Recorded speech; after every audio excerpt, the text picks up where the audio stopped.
Fenomena kota kosong yang terjadi di beberapa wilayah membuat masyarakat harus bersiap menggelar pilkada ulang jika kota kosong menang mengalahkan calon tunggal. Sementara partai politik yang diharap membawa angin perubahan untuk menghapuskan kota kosong, menurut dosen ilmu politik FISIP Universitas Brawijaya, masih menghadapi beberapa kendala untuk menjadi oposisi. Secara nasional, ada 41 daerah seantero negeri yang mempunyai kota kosong. Artinya, daerah tersebut hanya mempunyai paslon sematawayang saja. Menurut data KPU RI per 4 September, selesai masa perpanjangan bakal calon pilkada, ada 1 provinsi, 35 kabupaten, dan 5 kota di Indonesia yang akan melawan kota kosong. 5 daerah diantaranya ada di Jawa Timur. Kelima daerah tersebut adalah Kota Surabaya, Kota Pasuruan, Kabupaten Gresik, Kabupaten Ngawi, dan Kabupaten Trenggalek. Pihak KPU tengah menggodok pelaksanaan aturan dari pasal 54D Undang-Undang 10 tahun 2016 yang mengatur pelaksanaan pilkada ulang. Coblos ulang dilakukan apabila ternyata di daerah tersebut kota kosong menang dan mengalahkan calon tunggal. Jika kota kosong menang, KPU memutuskan akan segera menggelar pilkada ulang pada tahun depan alias 2025. Pihak KPU sendiri mengklaim bahwa dengan adanya peraturan MK nomor 60 yang menyebutkan parpol bisa mengusung calon sendiri dengan jumlah suara minimal tertentu akan merubah percaturan suara dukungan terhadap paslon.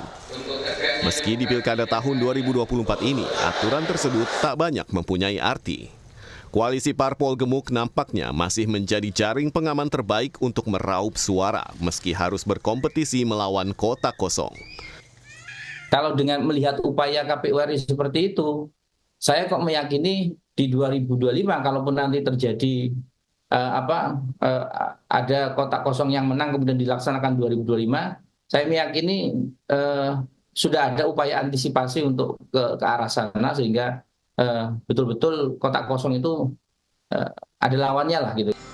Pembawa angin perubahan untuk menghapuskan kota kosong ini tak lain tak bukan adalah partai politik. Menurut Abdul Aziz, dosen ilmu politik FISIP Universitas Brawijaya Malang, ada 2 hal yang membuat parpol mencari aman dengan melahirkan koalisi obesitas seperti sekarang ini. Pertama, parpol tak kuat menjadi oposisi karena jauh dari sumber pendanaan yang dikangkangi pengusaha dan penguasa. Kedua, para pimpinan parpol banyak yang tersandra berbagai kasus hukum, sehingga tak bisa melakukan manuver apapun kecuali mengamankan diri dengan bergabung di koalisi super gemuk tadi. Namun Abdul Aziz optimistis dengan pergantian pucuk pimpinan negeri, jika kota kosong menang dan tahun depan digelar pilkada ulang, jumlah kota kosong akan jauh berkurang. Kalau akan banyak kota kosong yang menang, saya menduga bahwa akan ada sedikit perubahan ini ya, formasi ya.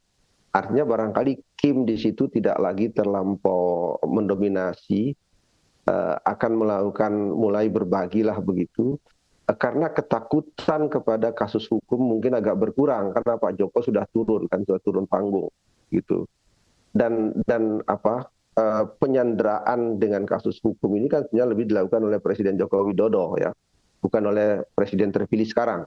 Nah mungkin nanti pola kepemimpinan Pak Prabowo kalau dilantik sebagai Presiden, dugaan saya mudah-mudahan terjadi, beliau tidak akan menggunakan kekuasaannya untuk menyandera lawannya kayak Pak Joko, kayak Presiden Joko Widodo ini gitu kan. Abdul Aziz berharap dengan tidak adanya penyanderaan kasus hukum, partai politik lebih leluasa dalam memilih dan mengajukan calon pimpinan daerah sesuai ketentuan internal partai mereka, tanpa disandera atau didikte oleh pihak lain. Terlebih dengan aturan MK 60 yang mereduksi jumlah suara untuk parpol, bisa mengajukan calon secara mandiri, sehingga demokrasi negeri ini bisa sehat kembali. Ganjar Wicaksono, Andreas Wicaksono, Surabaya, Jawa Timur.